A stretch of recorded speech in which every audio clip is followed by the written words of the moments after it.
Welcome back to Kentucky. Over the course of the last few years, I would cover Kentucky bit by bit, getting 10 out of their 20 malls. And to kick off 2021, I covered the last 10 malls along with some extras in less than a week. Let's get a look at those 10 malls, shall we? Let's start with the Towne Mall in Elizabethtown.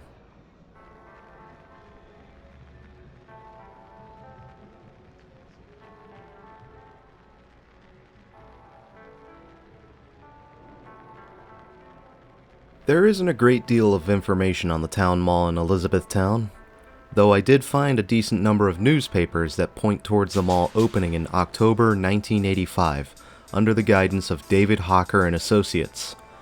Original anchors for this humble Kentucky mall included Dalhar's, JCPenney, and Ben Snyder's. The mall also boasted about multiple fashion shows being hosted at the mall following its opening.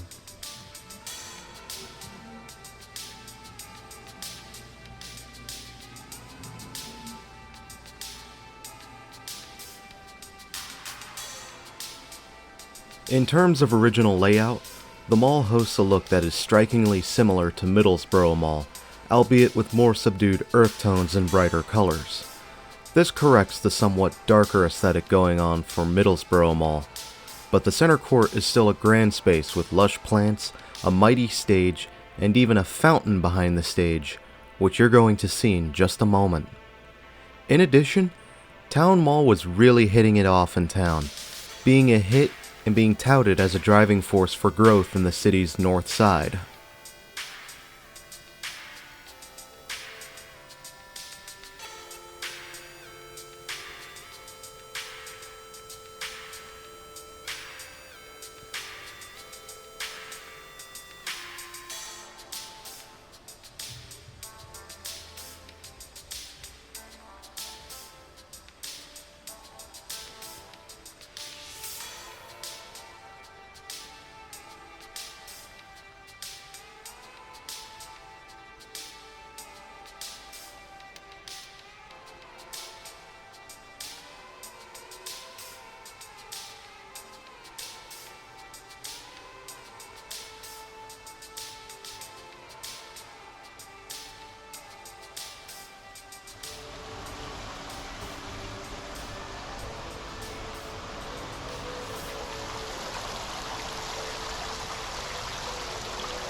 Ben Snyder's would undergo a game of hot potato when it came to the anchors that would go in and out, first being replaced by Hess's.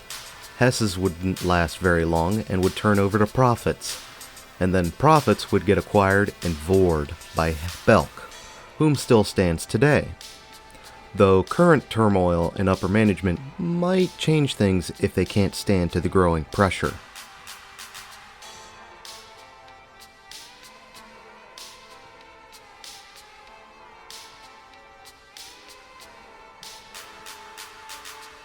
Dalhar's would cling to life all the way into 2008 before it closed due to a company-wide bankruptcy, a terrible loss of Kentucky-centric shopping. Though there is one anchor I didn't mention yet, Sears.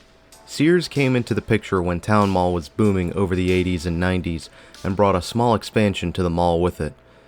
The specific date of all of this I was unable to find, but mentions go back to 1994 about the hearing aid center as well as a cash register robbery. However, Sears did prove to be a hit, getting a special relaunch known as the Fresh New Look in 1999. Sears would remain an anchor all the way to 2018 before it finally closed as a byproduct of the world's slowest liquidation sale.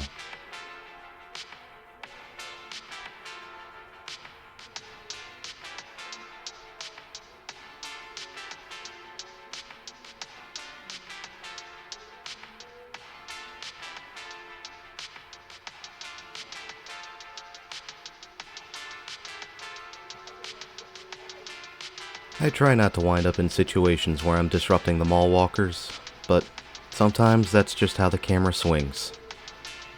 At least she seemed somewhat understanding.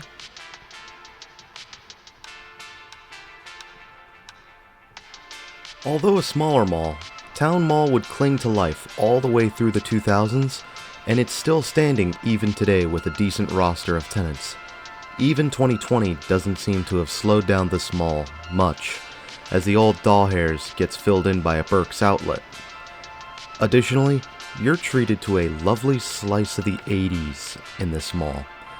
It's a very homey kind of place. I like it. Others may think it's dated, and while, yeah, there's something to be said about the charm of this place.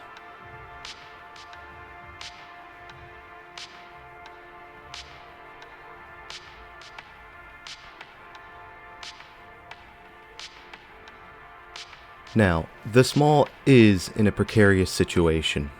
Some of its mainstays are reverting to outlet concepts. You still have dead weight in the form of the empty Sears, and you can notice a growing vacancy in the mall itself.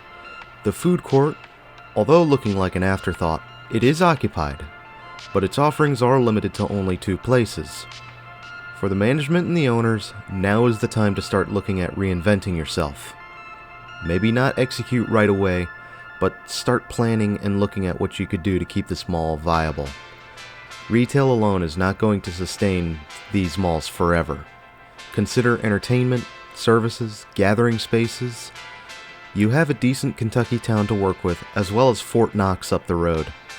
I am sure the owners of this mall will figure something out.